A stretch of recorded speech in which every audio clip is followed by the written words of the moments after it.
और अब बताते हैं तप। तो कहते हैं तप 3 प्रकार के होते हैं।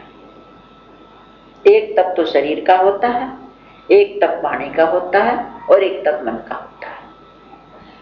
वो जो पानी में खड़े रहते हैं, अग्नि में तप रहे हैं, उपवास कर रहे हैं, पेड़ों पर टंगे हैं, वो तप का गीता में बिल्कुल वर्णन नहीं है। और उसको भगवान ने तप नहीं माना है, पहले ही कह दिया कि भूत समुदाय को और हृदय में स्थित जो परमात्मा हो उनको कृष्ण करने वाले हैं। उस तप को भगवान ने महत्व नहीं दिया है।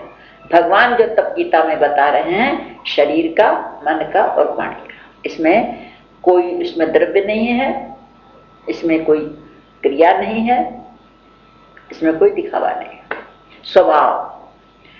तो ये शारीरिक तप है वो बता रहे हैं पहले, क्योंकि पहले शरीर फिर मन, ये वाणी फिर तप, ये मन। देव द्विज गुरु प्राज्ञ पूजनम शौचम आर्जवम ब्रह्मचर्यम अहिंसा च शारीरम तप उच्यते।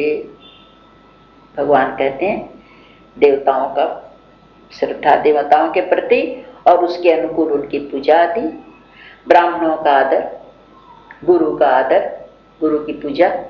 इसमें गुरुजन भी, गुरु भी, जो बड़े वो गुरुजन और जिनसे उपदेश मिल रहा है आगे वो गुरु। तो इनके प्रति श्रद्धा और ज्ञानी जनों के प्रति श्रद्धा, यही पूजन है। फूल अक्षत लेके पूजन नहीं है। इनके प्रति जो श्रद्धा है, इनके प्रति जो व्यवहार अनुकूल, देवताओं की पूजा फूल अक्षत से आदि से होगी। ब्राह्मणों को प्रसाद आदर करो, उनका समय पर उनकी सत्कार करो, और गुरुजन जो बड़े हैं उनकी वैसे सेवा करो। गुरु हैं तो उनकी आज्ञा का पालन करो और ज्ञानी जनों का आदर, ये उनकी पूजा है।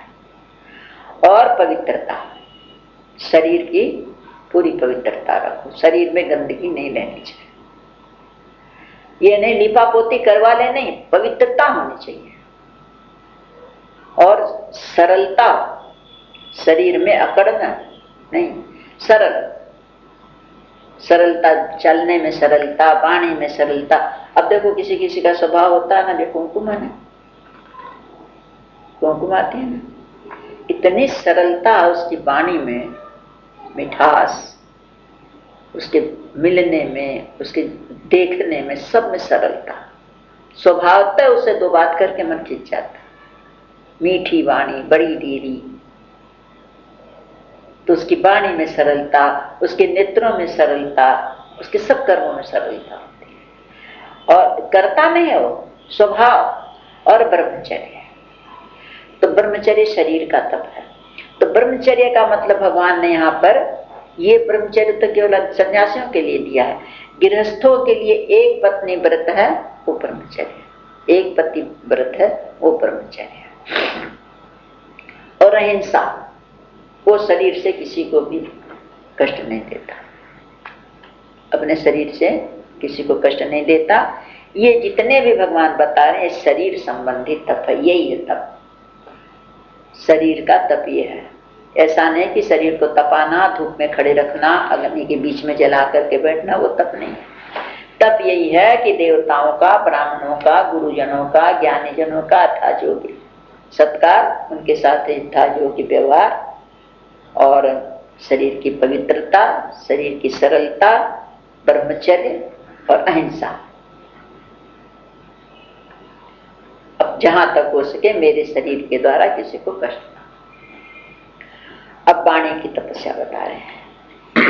अनुद्विगकरं वाक्यम सत्यम प्रियहितं च यत् स्वाध्यायाभ्यसनं चैव वाङ्मयं तप उच्यते। मेरे को ऐसे श्लोक बहुत अच्छे लगते हैं सब, ये 3-4 श्लोक बहुत ही प्यारे लगते हैं। और वाणी ऐसी बोले कि किसी के मन में उद्वेग न पैदा हो। वो किसी को ऐसी वाणी नहीं बोलता कि चुभती, अपमानजनक, या कोई कह रहा तो उसकी बात काट करके अपनी ऊंची बात कर दी, चाहे झूठ हो चाहे सच हो, लेकिन अपनी बात ऊंची करने के लिए उसकी बात को काट दिया, उद्वेग होगा उसके मन में। तो कोई भी अपनी वाणी से ऐसा न हो कि किसी के मन में कष्ट पहुंचे। हम लोग तिरस्कार कर देते हैं जरा सी देर में, किसी को तिरस्कार नहीं करो। आए दरवाजे पर भी आए मांगने वाले भी आए तो मिठास से उसको 2 पैसा देकर, जो देना हो उसको दे करके उसको झिड़को नहीं। और जो भी वाणी बोले वो प्रिय भी हो और दूसरे का हित करने वाली हो।